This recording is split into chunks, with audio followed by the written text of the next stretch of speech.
Hi, my name is Brett Dixon, and I'm going to be doing a little PowerPoint presentation on the morale and life skills in youth sports development.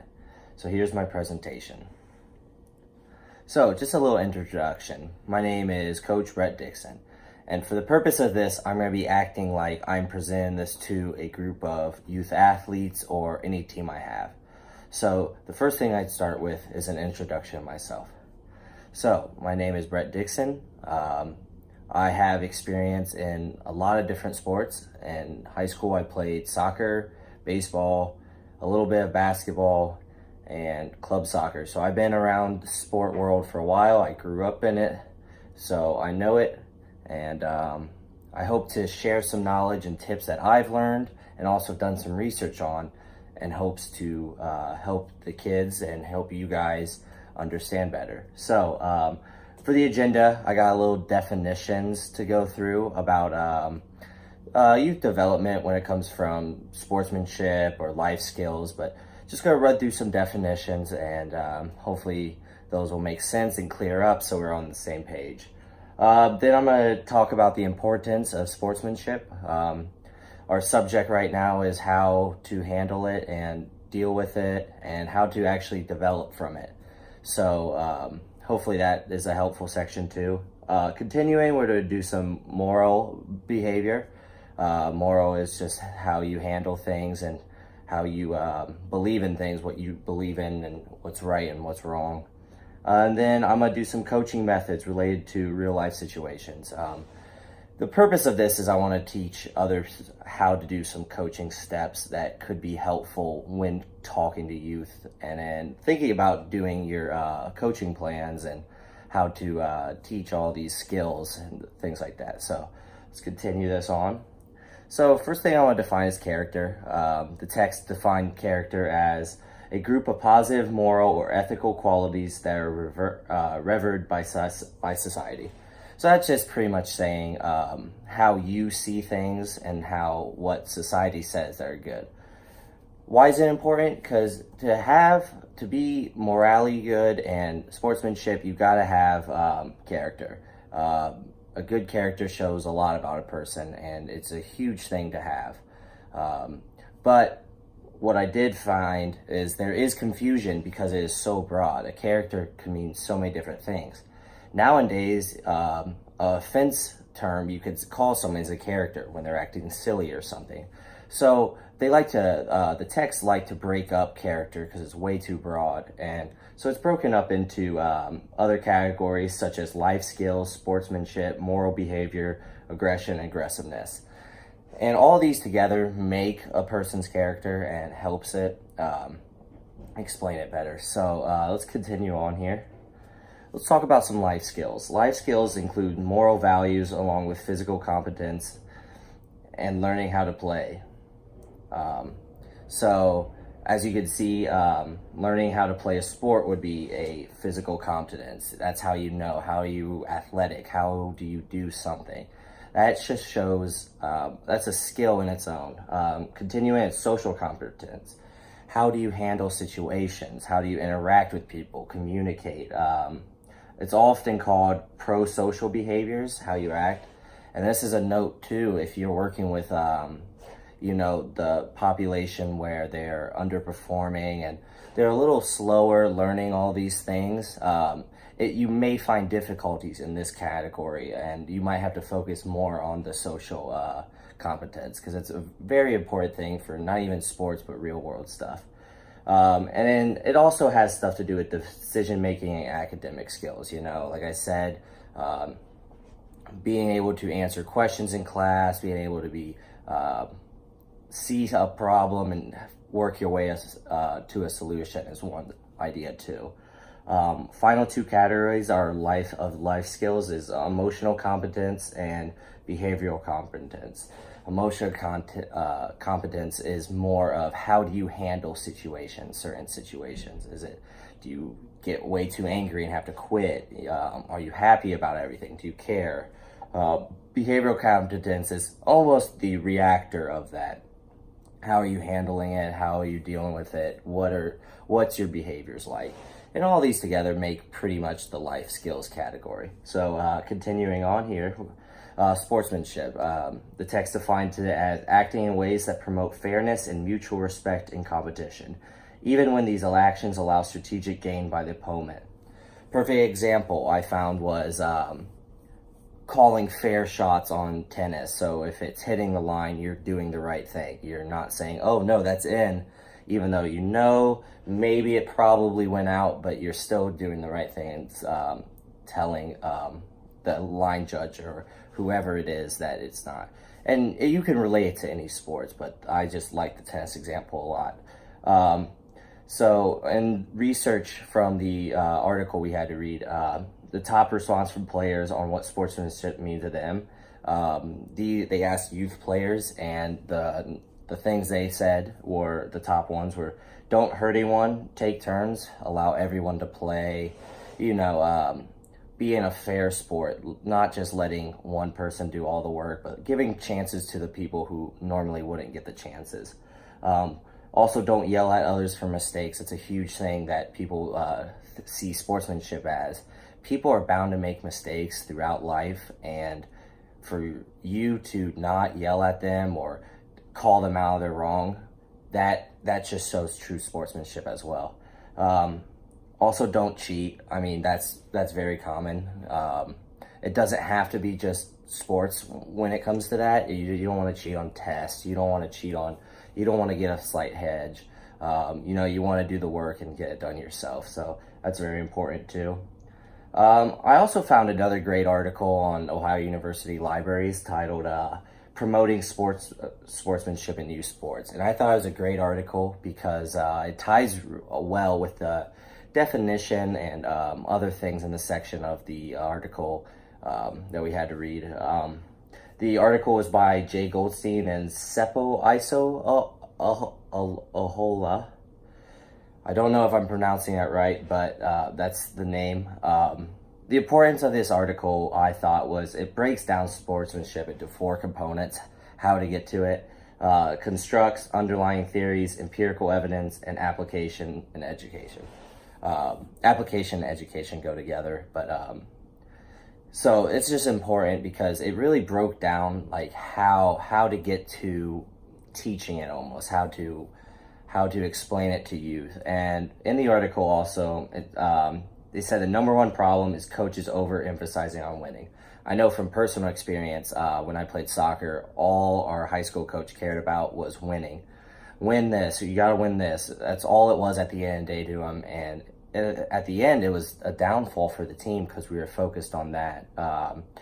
We sometimes weren't great sports, and it just, that's why they had this article, and we need to get away from this. And how do we do this? They came up with ways to combat this. Systematic interventions, advocating for multi-dimensional team approach, having leagues of multiple people, being able to play a sport, 10 teams doing it.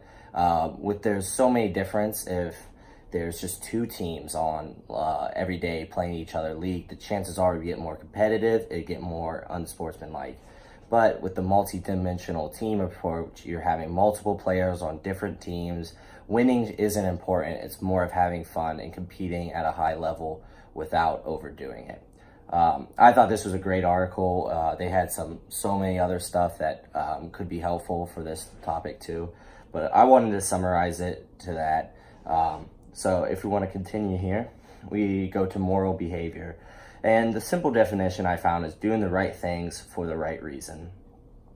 And see, this is very broad too, because a lot of the times people think they're morally correct just because they're told that something's wrong, that you don't do that, you don't steal. But understanding why it's wrong, why the effects of it that go back to it is an important, huge component of it that needs to be thought about is how do we teach our kids not to just do something just because we tell them, but they need to understand it in a way too. And this is a perfect way to try to explain it as an example of just how non it is. And here's an example that they showed in the text that I thought was great is an athlete showing respect for an official to gain a benefit for him. So he's doing something that is morally correct, but he's doing it for his advantage, which is wrong. Because in a way he's still trying to get ahead of the system and try to beat the system. He's trying to finesse, and then at the end, that's just wrong. And again, it goes back to my definition of knowing that it's wrong too, not just doing it. In youth sports specifically, relating to life lessons will connect their moral conflicts with sports and life.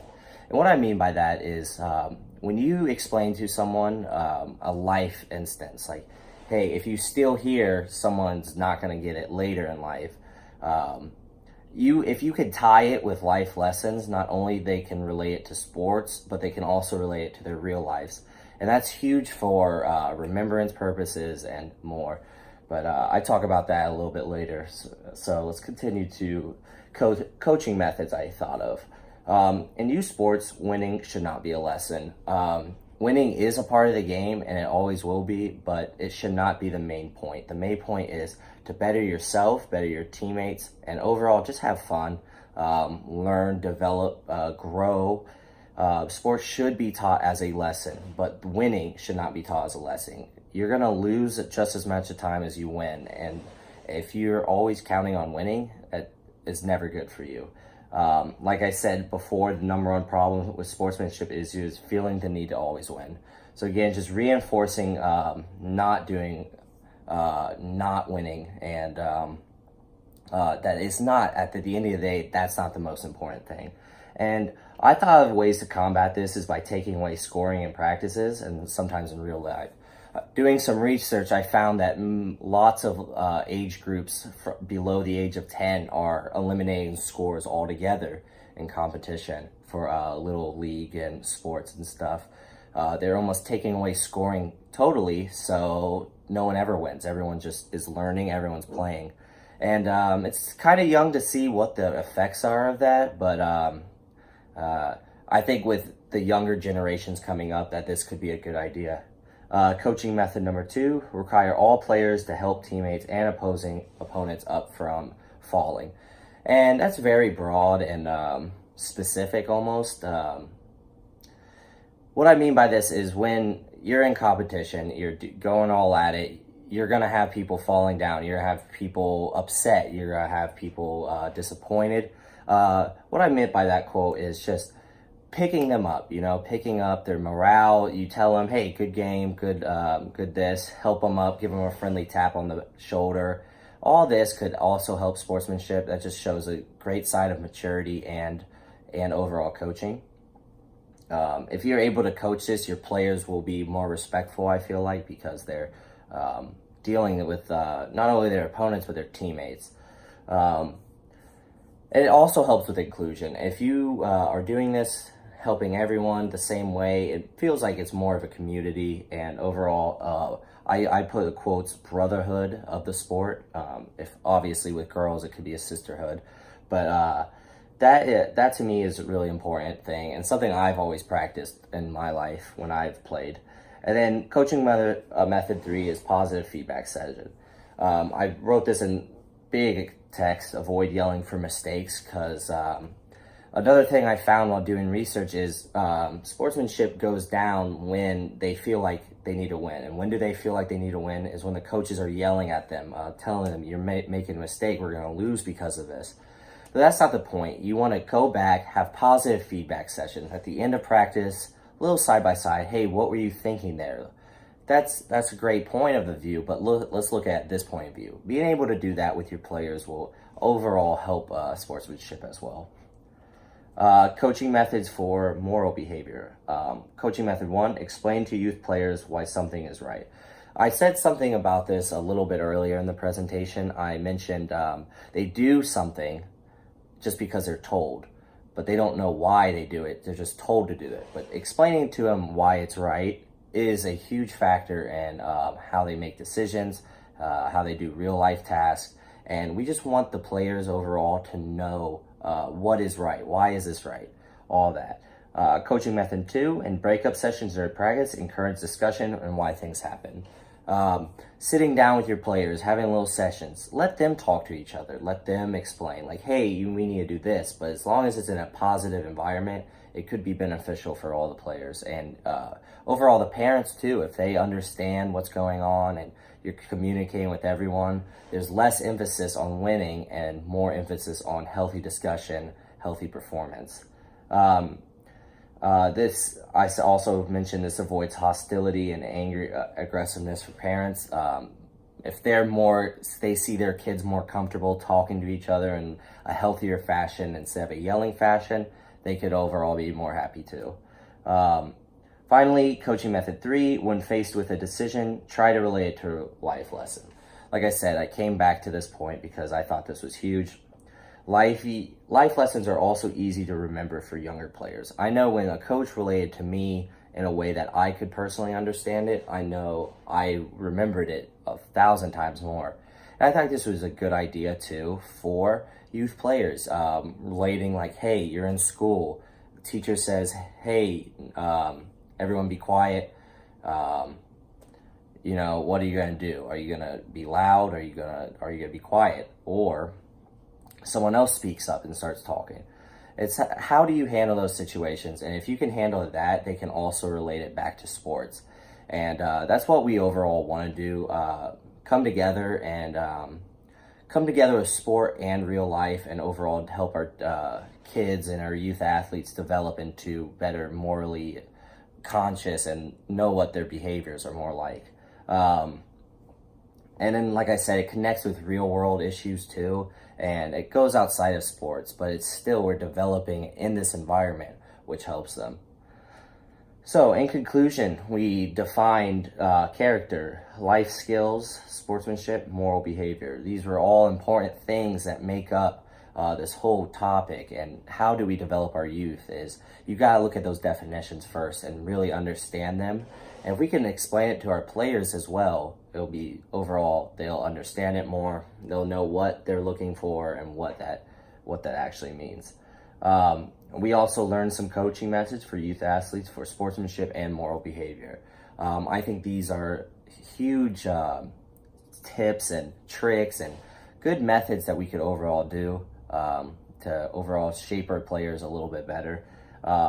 I also want to reiterate this point, and I thought this was the biggest takeaway from this whole point, and I wanted everyone to understand this, is winning should never be first priority in sport and in life. Even in life, it is good to get ahead. It is good to feel that sense of winning, but how did you get there? The steps that took to get there is what's important. And then if we can teach that to our youth athletes, they will overall become better morally and ethically, and in the future we'd have a healthier environment for all players. So that's my presentation. I hope you enjoyed. Here's my works cited. Here's the article that you should check out if you want to learn a little bit more about promoting sportsmanship. So thank you.